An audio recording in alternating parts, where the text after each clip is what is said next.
Olá, tudo bem? Vamos continuar o nosso estudo devocional aqui no Evangelho de Marcos. Hoje leremos o Evangelho de Marcos no capítulo 10, versículos 32 até 52. Diz o texto da palavra do Senhor: eles estavam subindo para Jerusalém e Jesus ia à frente. Os discípulos estavam admirados, enquanto os que o seguiam estavam com medo. Novamente, ele chamou à parte os 12 e lhes disse o que haveria de lhe acontecer. Estamos subindo para Jerusalém e o Filho do Homem será entregue aos chefes dos sacerdotes e aos mestres da lei. Eles o condenarão à morte e o entregarão aos gentios, que zombarão dele, cuspirão nele, o açoitarão e o matarão. 3 dias depois ele ressuscitará. Nisso, Tiago e João, filhos de Zebedeu, aproximaram-se dele e disseram: Mestre, queremos que nos faças o que vamos te pedir. O que vocês querem que eu lhes faça? Perguntou ele.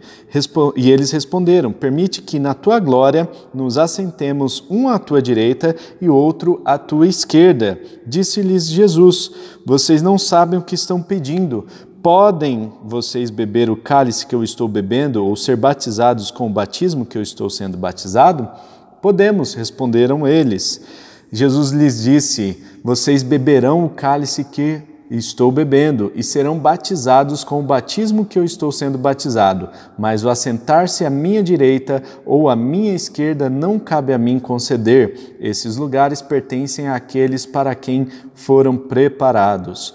Quando os outros 10 ouviram essas coisas, ficaram indignados com Tiago e João. Jesus os chamou e disse: Vocês sabem que aqueles que são considerados governantes das nações as dominam e as pessoas importantes exercem poder sobre elas.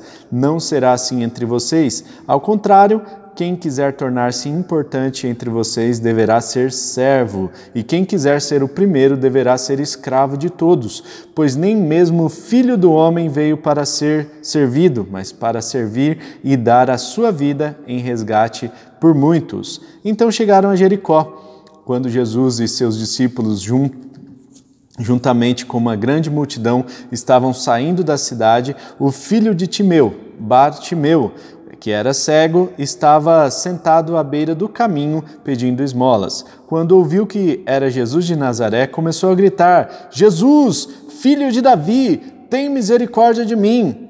Muitos o repreendiam para que ficasse quieto, mas ele gritava ainda mais: Filho de Davi, tem misericórdia de mim. Jesus parou e disse: Chamem-no. E chamaram o cego. Ânimo, levante-se, ele o está chamando. Lançando sua capa para o lado, de um salto pôs-se em pé e dirigiu-se a Jesus. O que você quer que eu lhe faça? Perguntou Jesus. O cego respondeu: Mestre, eu quero ver. Vá, disse Jesus, a sua fé o curou. Imediatamente ele recuperou a visão e seguiu Jesus pelo caminho. Irmãos, nesse texto aqui nós temos também 3 assuntos, basicamente, né? No começo do texto, Jesus se apresenta como aquele que é o profeta, aquele que sabia do que estava esperando por ele lá em Jerusalém. Jesus fala com os discípulos e Jesus apresenta aos discípulos aquilo que ele haveria de padecer na cidade de Jerusalém. E mesmo assim, os discípulos ainda continuam seguindo a Jesus e caminhando com Jesus até Jerusalém. O que nós temos aqui são 2 grupos de pessoas, né? Aqueles que ficaram admirados com tudo aquilo que estava acontecendo, com tantos milagres que experimentaram, com o ministério público de Jesus, com tudo que Jesus estava fazendo, com todos os seus ensinamentos. E havia um grupo de pessoas que estava com medo. E esse grupo de pessoas que estava com medo não deixou de seguir a Jesus.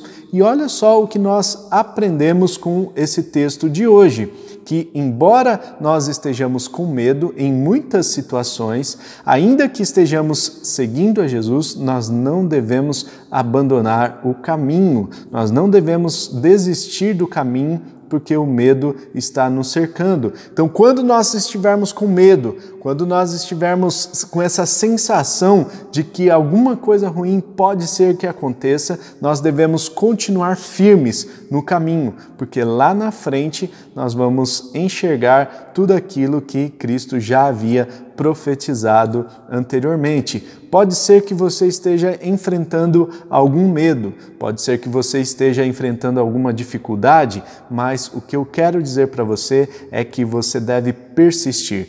Persista no caminho, persista na caminhada com Jesus Cristo. Ele está contigo, então você não precisa temer, você não precisa ter medo de nada, né? Alguns que estavam ali admirados, eles estavam admirados com tudo aquilo que Jesus estava fazendo, e esses também continuaram caminhando com Jesus. Jesus estava consciente de que o ministério dele estava para terminar. Jesus estava consciente de que ele estava indo para Jerusalém para uma última viagem, né? Percebam no Evangelho de Marcos que o ministério de Jesus parece não ser muito longo. O ministério de Jesus, que durou cerca de 3 anos, no Evangelho de Marcos parece que durou alguns dias, dada a correria que Marcos apresenta esse evangelho. Milagre atrás de milagre, situação atrás de situação, em que Jesus precisa lidar com as grandes multidões. E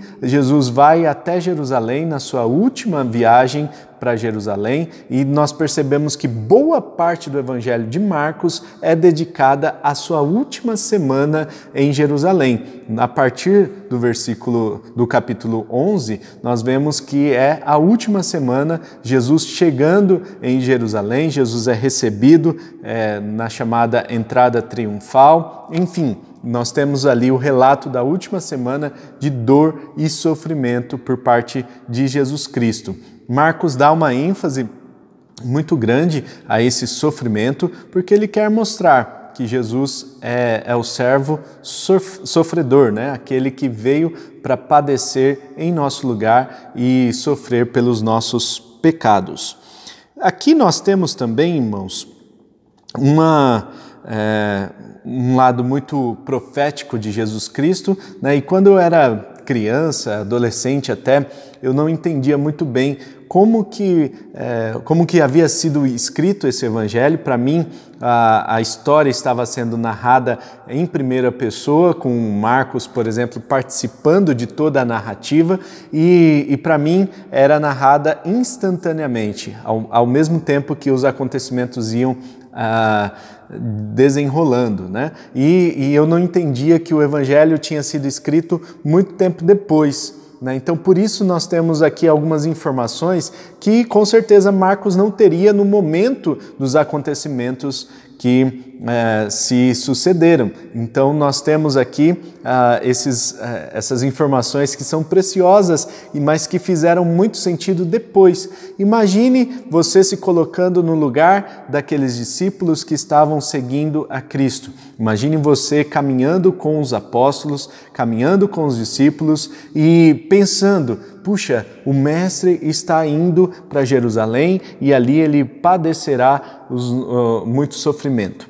Imagine passar pela sua cabeça todo esse tipo de informação. Então, não entrava muito bem, não fazia muito sentido o porquê Jesus Cristo continuava seguindo o seu plano. Aí depois que nós temos todos os acontecimentos desenrolando nos evangelhos, nós temos o livro de Atos também, que nos traz algumas informações também muito preciosas, e aí nós temos o entendimento que Cristo ele foi fiel à sua missão. Então, essa missão de morrer pela humanidade, de levar salvação para o homem, foi fiel até o fim. Então, Cristo ele estava convicto daquela que era a sua missão.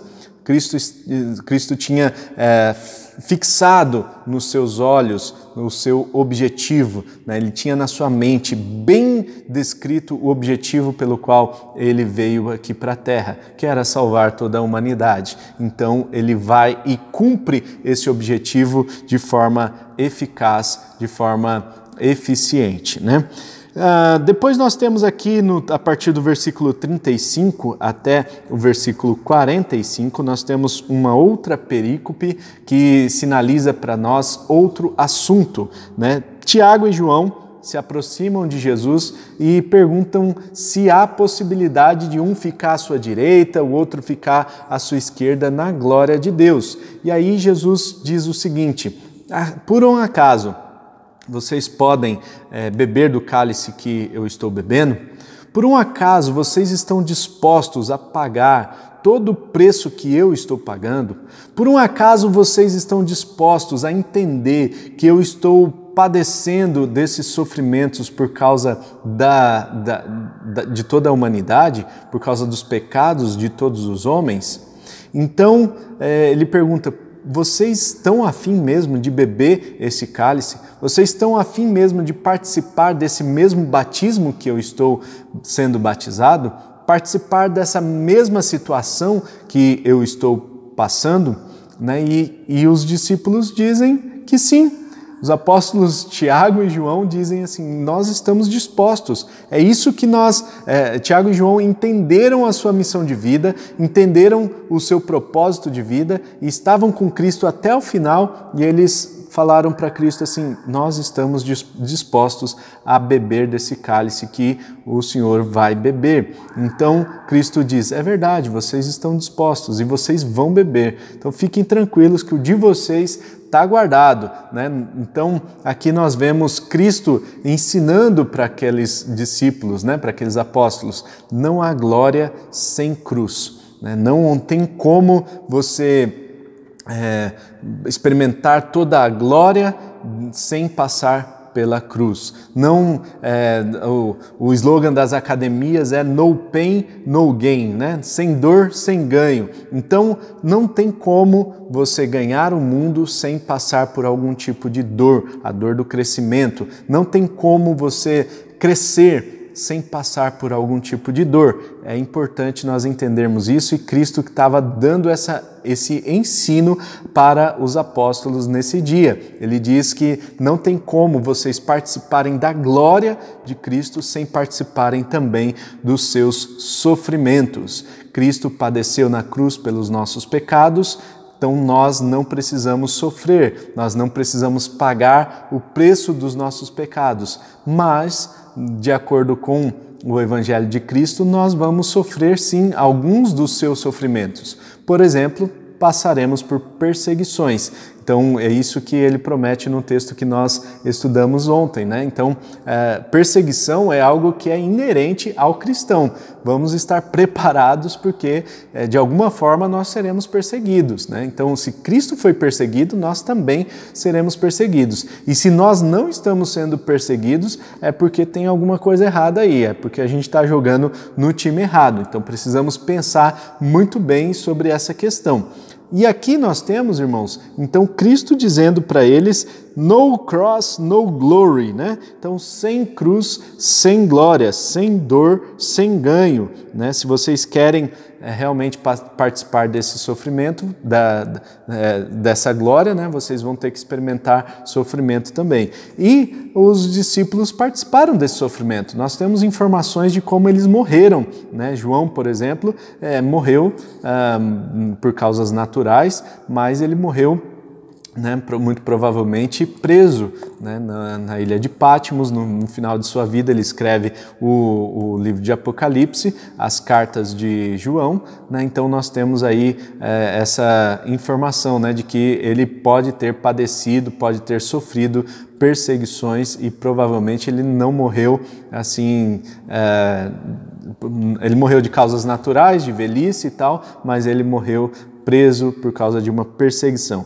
Já Tiago, né, este que era o filho de Zebedeu, não o Tiago, o irmão de Jesus, muito provavelmente ele morreu decapitado em Jerusalém, né? Então, nós temos essa informação lá no livro de Atos. Ele foi um dos mártires da igreja antiga, um dos primeiros mártires da igreja antiga, pouco tempo depois da morte de Jesus. Então, irmãos, nós temos esses dois mártires da igreja cristã sofrendo padecendo, né, bebendo do mesmo cálice que Jesus bebeu, né? Eles padeceram sofrimento, perseguição, e Jesus diz também que eles poderiam experimentar desse cálice, eles poderiam experimentar a glória vindoura, mas o sentar-se à direita ou à esquerda dele não cabia a ele, mas ao próprio Deus que preparou todas as coisas.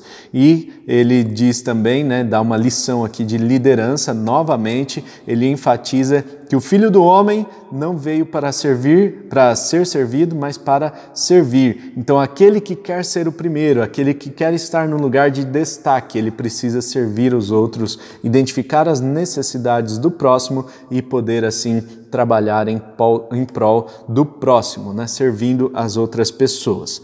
No último trecho aqui do nosso texto, nós temos a cura do cego Bartimeu. E é interessante, irmãos, que muitos cegos foram curados durante o ministério de Jesus, mas a maioria dos cegos não possuíam nome. E este cego em especial, o Bartimeu, possuía um nome, possuía uma história, já que ele era filho de Timeu. Provavelmente o seu pai também era conhecido naquela época. Então nós temos aqui Jesus chegando na cidade de Jericó e quando ele vai passando, as multidões vão se aglomerando ao redor de Jesus e o cego ouve que Jesus estava ali pelas redondezas. Ao ouvir, ele clama: Jesus, filho de Davi, tem misericórdia de mim. Ouve o clamor do seu filho. Olha, eu estou aqui. Ele começa a chamar a atenção para si. Nesse momento, as pessoas tentam impedi-lo de continuar ali gritando, mas ele continua insistindo, ele continua persistindo, chamando a Cristo e ele experimenta então um olhar de misericórdia de Cristo. Cristo manda chamá-lo, ele vai até Cristo, Cristo toca nos seus olhos, Cristo diz, ele diz: o que você quer que faça? E o cego responde: mestre, eu quero que veja, né? E às vezes parece até um pouco engraçado isso, né? Se o cara era cego, clamando por misericórdia, Cristo ainda pergunta: o que você quer que eu faça, né?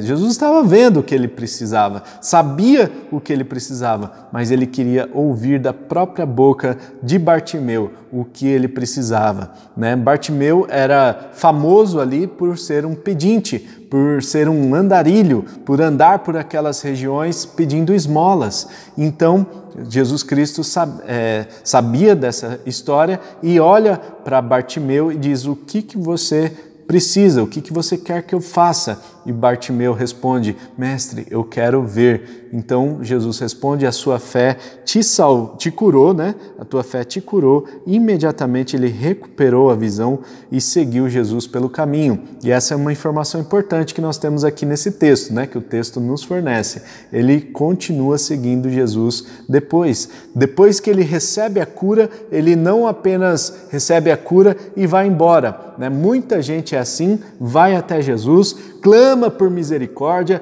clama: ó Deus, tem misericórdia de mim, né? Eu preciso de um milagre, eu preciso de um trabalho, eu preciso disso, daquilo e daquilo outro, e quando conquista aquilo, a pessoa some, nunca mais quer saber de Jesus, esquece de orar, esquece que Jesus existe, esquece da igreja, esquece dos amigos, enfim, esquece das pessoas que o ajudaram a conquistar aquilo que ele acabou conquistando. Enfim, nós temos aí esse Bartimeu dando um exemplo para nós de que nós devemos seguir a Jesus como um sinal de gratidão também por aquilo que Jesus faz por nós, por aquilo que ele já fez por nós, e apenas por ser o próprio Cristo nós precisamos segui-lo, nós precisamos abrir mão da nossa vida e que possamos seguir a Cristo como sinal de gratidão pelo que ele fez por nós. Irmãos, aqui nós temos também o Bartimeu reconhecendo a ascendência davídica de Jesus, né? Filho de Davi, tem misericórdia de mim. Então, Jesus, ele é esse filho de Davi, ele é aquele que veio para reinar, né? Então, nesse texto, Bartimeu reconhece o reinado de Cristo, a ascendência real de Cristo. E nós temos Jesus, né, olhando para esse cego com misericórdia, operando esse milagre, esse cego que não é um cego qualquer, mas o Bartimeu, que muito provavelmente construiu uma história depois da sua cegueira. Ele tem a sua vida transformada e ele segue a Jesus e construiu uma história de compartilhamento de fé junto com Cristo, seguindo os discípulos com gratidão no seu coração. Que o dia de hoje seja um dia de gratidão, que no dia de hoje nós possamos seguir a Cristo e possamos depositar toda a nossa fé nele. Ele tem misericórdia de nós e ele olha com um olhar de compaixão para cada um de nós. Que nós entendamos então que não há glória sem cruz, que não há ganho sem dor, sem sofrimento, mas que nós possamos também entender que Jesus Cristo veio para servir outras pessoas e este é o nosso chamado também para servir todas as pessoas ao nosso redor. Vamos orar. Pai, muito obrigado pelo devocional de hoje, obrigado por esta palavra que nos desafia, Senhor, a servir as pessoas ao nosso redor com toda excelência, crendo que o Senhor é o maior exemplo para cada um de nós. O Senhor mostrou para nós como que deveríamos fazer e por meio do seu exemplo nós podemos ter essa mesma atitude, servindo as pessoas e crendo, ó Deus, que o Senhor existe, que o Senhor é um Deus que nos acompanha mesmo diante das tribulações, diante dos medos que nós enfrentamos, que o Senhor esteja sempre conosco, nos ajudando a perseverar sempre. Deus nos ajuda a perseverar no dia de hoje, que possamos, ó Deus, experimentar o seu amor, o seu cuidado, a sua graça nos alcançando. Possamos experimentar cura também. Ó Deus, oramos por aqueles que estão enfermos, estão precisando experimentar a cura do Senhor, que em nome de Jesus o Senhor tire toda a cegueira espiritual, que o Senhor tire toda a cegueira natural também. Se alguém está experimentando alguma enfermidade nos olhos, eu oro a Deus para que haja cura para essa pessoa. E também qualquer enfermidade em seu corpo, eu oro a Deus para que a sua presença invada o coração dessas pessoas, que esse vídeo seja um instrumento realmente de cura para aqueles que estão me ouvindo, me assistindo nesta hora. Pai, eu quero abençoar todos aqueles que estão assistindo, eu quero abençoar para que tenhamos um dia cheio da Tua presença, que tenhamos, ó Deus, a Tua presença nos acompanhando sempre, e em nome de Jesus que nós oramos. Amém e amém. Amém, irmãos? Deus abençoe, então, e lembre-se sempre, tamo junto, continue firme. Amanhã tem vídeo novo no nosso canal, mais um devocional para nós seguirmos aqui no Evangelho de Marcos. Vai ser muito gostoso a gente ter a sua companhia e ter os seus comentários aqui, caso você sinta no seu coração. Comente aqui embaixo, mande esse vídeo para algum amigo, alguém que precisa ouvir essa mensagem também. Que Deus possa abençoar a sua vida, a sua família, e tamo junto. Não se esqueça, hein, que nós estamos juntos nessa caminhada, vamos juntos perseverar para a glória do Senhor Jesus Cristo. Até mais, amanhã, 6h30 da manhã, tem vídeo novo. Tchau!